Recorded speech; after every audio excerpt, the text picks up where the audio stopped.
오늘 예레미야 14장 말씀을 통해서 말씀을 깨닫는 지혜와 응답받는 기도의 은총이 우리에게 넘치게 될 줄로 믿습니다. 여러분, 예레미야 시대에 하나님은 진노하셨습니다. 이 하나님의 진노는 세 가지로 임하는데 그것은 칼과 기근과 재앙이었습니다. 이 칼과 기근과 재앙은 인간에게 닥치는 어려움이죠. 전쟁, 그리고 찾아오는 여러 가지 어려움들, 이것을 그들은 해석해냈습니다. 왜 이런 어려움이 오나? 왜 이런 기근이 오나? 왜 이런 재앙이 오나? 이것은 하나님께서 우리를 지금 경고하시는 것이다. 하나님의 심판이 임할 것에 대한 경고로 이해했어요. 여러분, 그렇게 보면 이스라엘 사람들은 우리가 맨날 이 선지서를 읽으면서 왜 이렇게 사람들이 이해를 못하고 왜 이렇게 엉뚱한 길로만 가는가, 하나님에서 멀어져가는 이스라엘 백성들을 보면서 안타까워하는데, 그래도 그들에게 뭐가 있었냐면 이 재앙을 해석하는 능력이 있었어요. 이 어려움이 어쩌다 찾아온 것이 아니라 하나님이 주시는 경고다, 하나님 주시는 심판이다 라고 하는 생각이 있었다는 거예요. 오늘날의 우리를 한번 돌아보세요. 우리는 그게 없어요.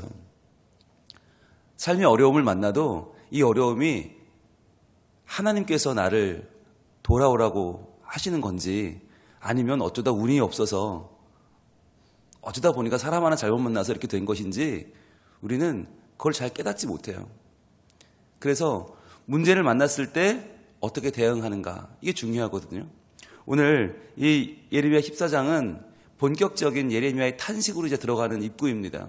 14, 15, 16장 굉장히 탄식이 심해지는데 오늘은 탄식의 서두인데요. 예레미야는 정확하게 알고 있어요. 이 문제가 어디에 있는지를. 이것이 무엇이 문제인지를 알고 하나님께 구하고 있습니다. 오늘 우리에게 찾아오는 문제의 근원이 어디에 있는가? 왜 우리에게는 이런 어려움이 찾아오는가? 오늘 말씀을 통해서 우리도 그것을 깨닫는 눈이 열릴 수 있기를 소망합니다. 1절입니다. 가뭄에 대하여 예레미야에게 임한 여호와의 말씀이라. 이렇게 시작합니다. 노란색을 드시고 표시합니다. 예레미야에게 임한 여호와의 말씀이라. 그런데 여호와의 말씀이 어디에 임해요? 무엇에 관하여 임해요? 가뭄에 대하여 임해요. 가뭄. 이 가뭄이 우리 인생에 대해 찾아오는 칼과 재앙과 기근, 이 세 가지 중에 하나거든요. 이 기근이 가뭄의 문제인데, 가뭄이라고 하는 것이 물이 없어지는 거 아닙니까?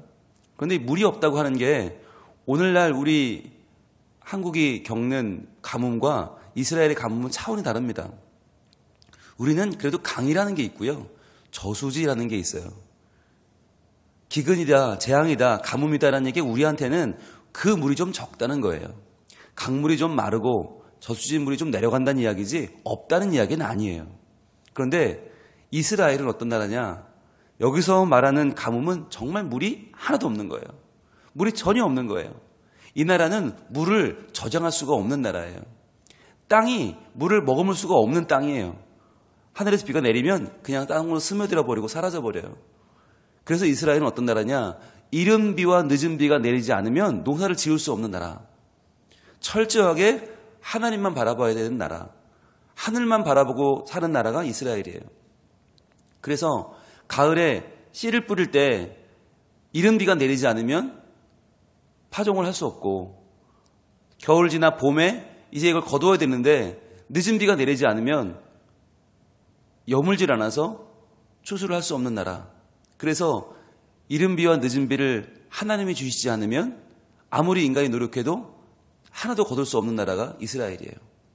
그래서 이 이스라엘에서 가뭄이란 문제는 이건 정말 목숨을 거는 문제예요. 가뭄이 찾아온다, 대책이 없어요. 방법이 없는 거예요. 그냥 망해야 돼요. 그래서 이 가뭄, 정말 가장 두려운 재앙인데, 이 가뭄에 대해서 여호와의 말씀이 임해요. 바로 하나님의 말씀으로 이 가뭄을 해석해내는 거예요. 여러분, 그런 능력이 예레미야에게 있어요. 보겠습니다. 2절, 유다가 슬퍼하며 성문의 무리가 피곤하여 땅 위에서 애통하니 예루살렘의 부르짖음이 위로 오르도다. 자, 유다가 슬퍼하고 있죠. 온 나라가 슬퍼하고 있고요. 성문의 무리가 피곤해요. 성문은 어디입니까? 성의 중심이죠. 가장 번화한 곳이에요. 가장 중심지, 중심 내거리, 성문에서 재판도 하고 장사도 하고 여기서 모든 집회와 시위를 다 하죠. 그런데 이 성문의 무리가 피곤하다라는 이야기는 이 성 전체가 지금 다 낙담하여 지쳤다는 이야기죠. 땅 위에서 애통하니 예루살렘의 부르짖음이 위로 올라와요. 예루살렘이면 가장 중심가 아닙니까? 가장 핵심이에요. 그런데 예루살렘의 부르짖음이 위로 올라올 정도니까 나머지는 어떻겠어요? 온 나라가 다 지금 큰 어려움에 처한 거예요. 어떤 어려움이냐? 3절 귀인들은 자기 사원들을 보내어 물을 얻으려 하였으나 자, 물에 동그라미 해보세요. 이 물의 문제. 물이 없어요. 물이 없다는 건 이들에겐 생명의 문제예요. 그들이 우물에 갔어도 물을 얻지 못하며 빈 그릇으로 돌아오니 부끄럽고 근심하여 그들의 머리를 가렸다. 우물에 갔는데 물을 얻지 못했어요. 빈 그릇으로 돌아왔어요. 여러분 이 물 동그라미 해보시면 이 물이 뭐냐. 성경에서 물은 은혜를 상징합니다. 은혜. 성경에서 이 당시 팔레스타인 문화에서 물이라고 하는 것은요, 두 종류가 있는데 인간이 파는 물이 있어요. 우물. 그 우물은 고난의 상징입니다. 여기서 물을 인간이 구해낸다, 인간이 판에서 물을 얻는다는 것 너무 어려운 일이거든요. 그래서 여러분 성경에 보시면 모든 고난의 자리에는 우물이 있습니다. 인간이 그 우물을 파느라 너무너무 고난이 되고 힘들었거든요. 그래서 요셉이 물구덩이에 빠지기도 하고, 물론 그것은 물이 없는 마른 구덩이였기 때문에 살았죠. 이삭이 이 우물 파는 문제로 블레셋 사람들과 함께 다투기도 하고, 그리고 인생에서 어려움을 만난 사람들이 하나님에 대해서 울부짖으며 기도할 때는 항상 그 우물이 있어요. 우물. 그 우물이 상징하는 게 인간의 고난이에요. 그런데 인간이 팔려고 노력하는 우물은 괴로움인데 하나님이 주시는 물이 있어요. 하나님이 주시는 물, 그것이 하늘에서 내리는 비와 이슬과 하나님이 주시는 샘이에요. 그것은 은총이에요. 그 성경에서 물이라고 하면 두 가지인데 인간이 파는 물은 고난이지만 하나님이 주시는 물은 은혜거든요. 은총이거든요. 근데 여기서 말하는 물을 얻으려 하였으나 물을 얻지 못하여는 은혜를 말합니다. 하나님의 은혜가 없는 것이에요. 왜? 가뭄이 찾아왔기 때문에, 비가 내리지 않기 때문에. 하늘에서 은혜가 내리지 않는 거예요. 그래서 빈 그릇으로 돌아가요. 빈 그릇이라고 하는 것은 은혜 받지 못하는 메마른 심령을 말합니다. 은혜가 없어요. 그래서 부끄럽고 근심하여 머리를 가린다. 머리를 가린다는 말은 머리를 풀어헤친다는 말이에요. 그만큼 이것은 재앙이로구나, 큰일 났구나 라고 느낀다는 거죠. 자, 그러면서 4절입니다. 땅에 비가 없어 지면이 갈라지니. 자, 비의 동그라미 해보세요. 아까는 물이 없었죠. 물도 없지만 비도 없어요. 이 땅에 그 어디도 물이 없는데 하늘에서 비도 내리지 않아요. 그러니까 정말 막막한 거죠. 밭 가는 자가 부끄러워 그 머리를 가리는도다. 밭을 갈 수가 없는 거예요. 농사를 지을 수가 없어요. 그래서 그 머리를 풀어헤치고 재앙이로구나, 재앙이로구나 한다는 거죠. 오죽 비가 안 오면 5절입니다. 들의 암사슴은 새끼를 낳아도 풀이 없으므로 내버리며. 자, 풀 동그라미 해보세요. 풀도 없어요. 물도 없고 비도 없고 그러다 보니까 풀도 없어요. 풀이 하나도 안 나요. 여러분 들의 암사슴이 얼마나 튼튼하고 건장합니까? 들의 암사슴은요, 새끼 낳으면 어떻게든 길러내는 힘이 있어요. 그런데 오죽하면 들의 암사슴도 풀이 하나도 없으니까 낳은 새끼를 내버린다는 거죠. 그리고 들나귀들은요, 가장 강하고 가장 정말 물없이 살 것 같은 들나귀들이요, 벗은 산 위에 서서 승냥이같이 헐떡이며 풀이 없으므로 눈이 흐려지는도다. 그래요. 오죽하면 들나귀조차도 살 수가 없어서 너무너무 힘들어하면서 눈이 풀리는 그러한 때가 왔다는 거예요. 바로 이때. 여러분, 이런 문제가 찾아왔으면 어떻게 해야 됩니까? 우리는 어떻게 하죠? 어떻게 하면 비를 내릴 수 있을까? 이 당시에 수많은 이방 신을 쫓는 사람들은 아마 기우제를 드렸을 겁니다. 그리고 아마 비를 내릴 수 있는 과학적인 방법, 국제정세에 호소하거나 여러 가지 방법을 찾았을 것입니다. 그런데 과연 예레미야는 어떤 방법을 찾았을까요? 바로 7절입니다. 여호와여예요. 여호와여. 노란색으로 쳐보세요. 여호와여. 하나님께 방법을 찾습니다. 왜? 이 문제는 어쩌다 찾아온 문제가 아니라 하나님의 경고다. 이것은 하나님의 심판이라는 것을 알았기 때문이에요. 그래서 하나님에게 찾아옵니다. 여호와여, 우리의 죄악이 우리에게 대하여 증언할지라도, 이렇게 말해요. 우리의 동그라미 해보세요. 우리. 여러분, 예레미야는 지금 범죄한 쪽이에요? 아니에요? 정확히 말하면 예레미야는 범죄한 적이 없어요. 그러나 예레미야에게 이 죄악은 너희들의 죄악이 아닙니다. 우리의 죄악입니다. 여러분, 여기에 우리의 믿음의 자세가 등장합니다. 우리는 이 세상을 바라보면서 야, 세상이 참 타락했다. 오죽하면 교회 문제에 대해서 얘기하면서도 남의 교회, 저 교회, 이웃 교회만 이야기해요. 우리는 아니에요. 쏙 빼요. 한국 교회 크리스찬들이 문제야. 그럴 때 나는 쏙 빠지잖아요. 나 빼고 다른 사람들이 문제야. 한국 교회 목사들이 문제야. 그럴 때는 나는 아니죠. 다른 대형 교회, 다른 문제가 되는 일부 교회 목사님만 문제야 라고 우리는 생각하잖아요. 그런데 그게 아니라 우리의 문제다. 여러분, 여기서 7절에 우리의 죄악이 우리에게 대하여 증언할지라도 두 번 나오죠. 동그라미 해보시고요. 그 다음에 우리의 타락함이 많으니이다. 우리가 주께 범죄하였나이다. 여러분, 7절에만 4번 나와요. 우리라는 말이 4번 나오고, 9절에도 보시면 여호와여 주는 그래도 우리 가운데 계시고 우리는 주의 이름으로 일컬음 받는 자이오니 우리를 버리지 마옵소서. 3번이나 나와요. 표시해 보세요. 7절과 9절에 우리라는 말이 7번이나 나와요. 예레미야는 철저하게 이것을 우리의 문제로 고백합니다. 우리의 문제. 여러분, 이것이 하나님 앞에서 하나님의 도우심을 구하는 자의 자세입니다. 이것은 우리 교회의 문제고 우리 가정의 문제고 우리 사회의 문제이지 이것은 나를 제외한 너희들의 문제는 아닙니다. 그들의 문제가 아닙니다. 그래서 우리는 항상 하나님 앞에서 이 사회, 이 땅의 문제를 봐야 되지만 그 문제는 바로 나의 문제다라고 하는 고백이 필요하다는 거죠.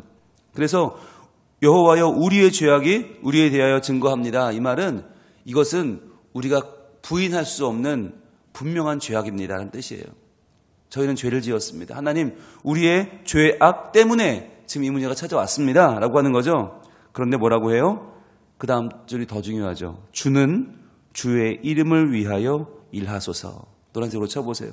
주는 주의 이름을 위하여 일하소서. 여러분, 이 기도가 정말 기가 막힌 기도예요. 우리는 누구예요? 우린 죄악이에요. 우리는 죄악이고 우린 범죄했어요. 죄인이에요. 그래서 우리를 보면 하나님이 일할 게 하나도 없어요.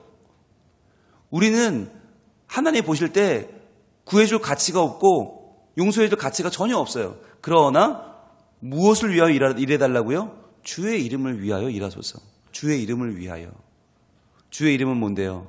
신실하시고 변함이 없으시고 모든 세상을 창조하시고 섭리하시는 여호와의 이름이죠.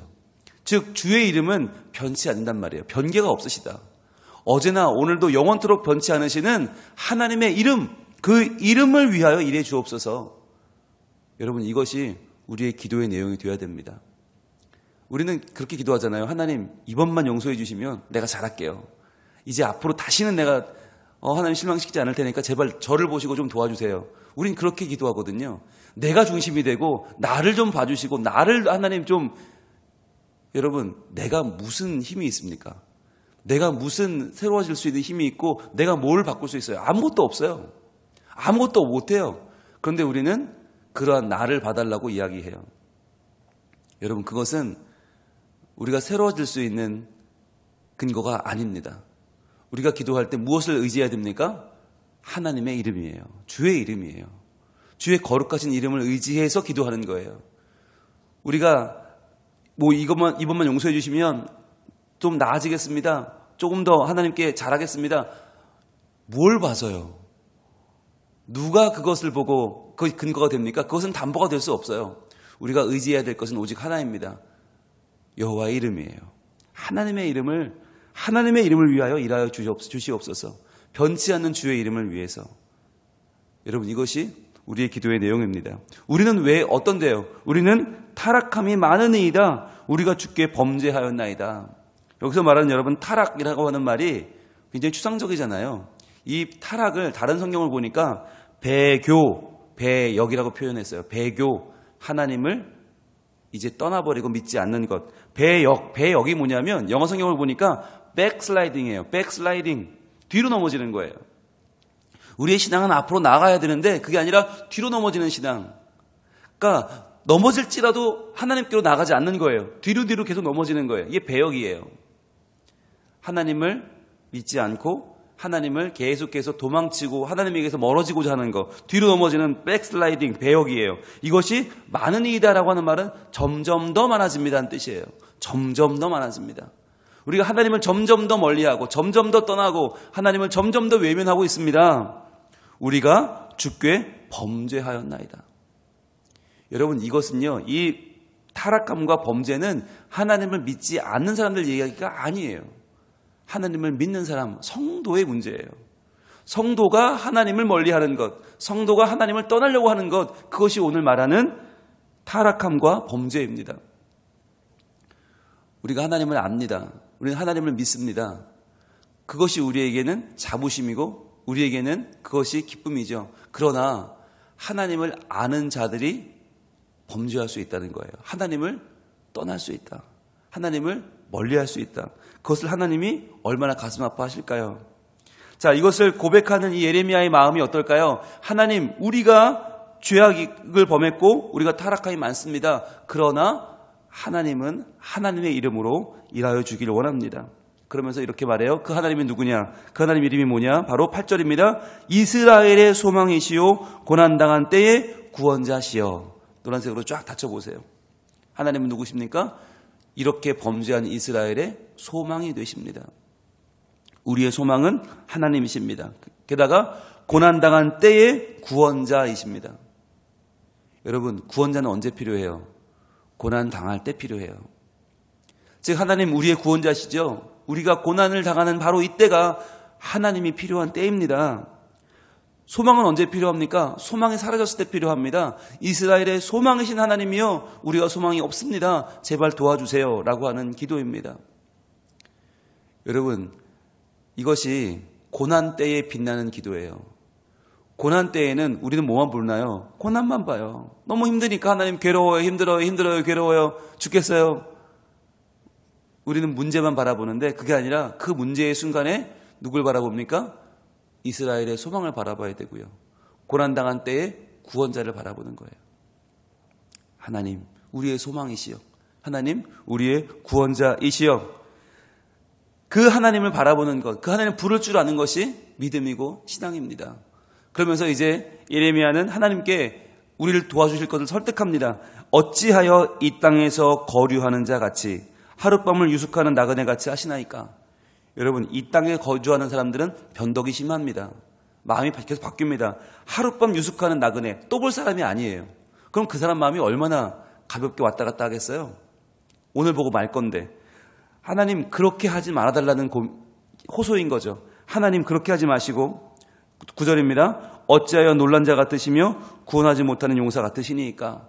하나님 놀란 자 아니잖아요. 하나님 구원하지 못하는 용사가 아니잖아요 라고 하는 거죠. 하나님 그러니까, 하나님 그런 분 아니시니까 어떻게 해요? 여호와여, 주는 그래도 우리 가운데 계시고 우리는 주의 이름으로 일컬음을 받는 자이오니 우리를 버리지 마옵소서. 이것이 오늘 예레미야가 드리는 기도입니다.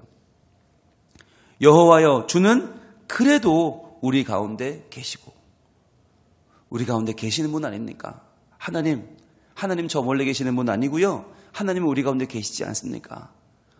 우리가 하나님과 함께 거하는 하나님의 백성이 아닙니까? 라고 하는 기도예요. 여러분, 너무너무 중요한 기도죠.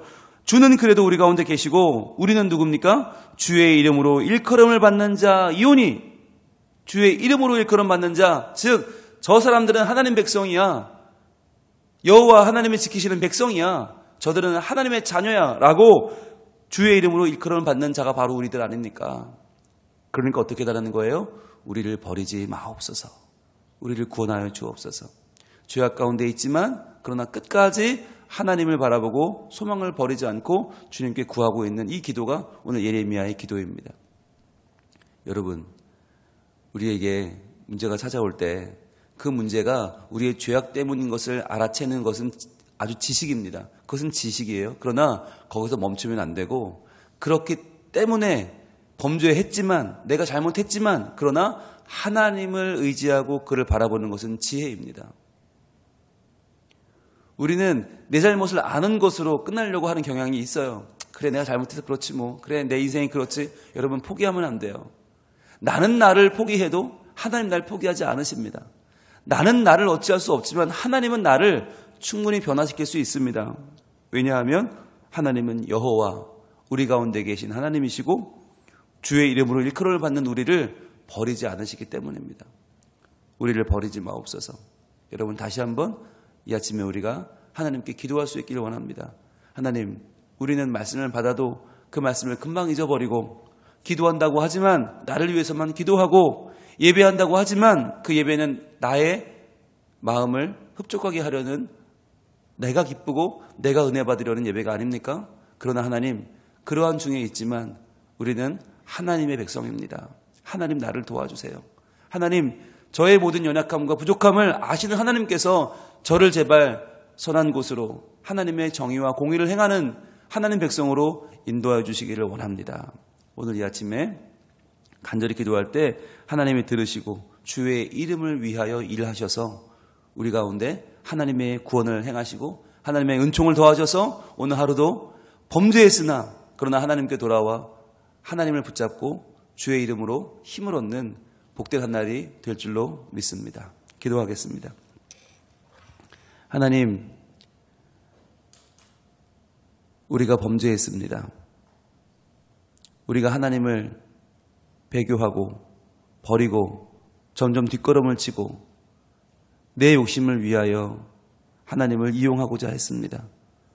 하나님, 그러나 하나님은 주의 이름을 위하여 일하시는 하나님이신 줄로 믿습니다. 부족한 우리 때문이 아니라 변함없고 신실하신 주의 이름을 위하여 일하여 주시옵소서. 우리의 소망이시요 고난당한 때의 구원자이신 하나님이시여, 주님, 우리를 도와주시옵소서. 다시 한번 하나님의 말씀으로 우리를 채워주시고 그 말씀을 따라 걸어가는 우리가 되게 하셔서 오늘도 우리의 부족함대로가 아니라 우리의 죄악한 못난 모습대로가 아니라 하나님의 신실하심을 바라보고 하나님의 거룩하심을 따라 오늘도 믿음으로 살게 하여 주시옵소서. 주여, 우리의 회개를 들어주시고 하나님 도와주셔서 오늘도 하나님 안에서 하나님의 은총을 받아 살아가는 우리 모두가 될 수 있게 하여 주옵소서. 예수님 이름으로 기도합니다. 아멘.